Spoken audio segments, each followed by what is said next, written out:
శ్రమపడేం పండించాలా, పెదవిపై చిగురించేలా చిరునవ్వులు.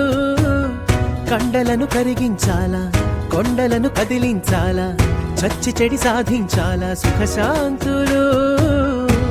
మనుషులని పెంచే రుజువు, మమతలను పెంచే ఋతువు, మనసులను తెరిచే హితవు. వందేళ్ళైన వాడని చిరునవ్వు. ఎక్కిళ్ళే పెట్టి ఏడుస్తుంటే కష్టం పోతుందా కదా, మరెందుకు గోలా? అయ్యయ్యో పాపం అంటే ఏదో లాభం వస్తుందా? వృధా ప్రయాస పడాలి.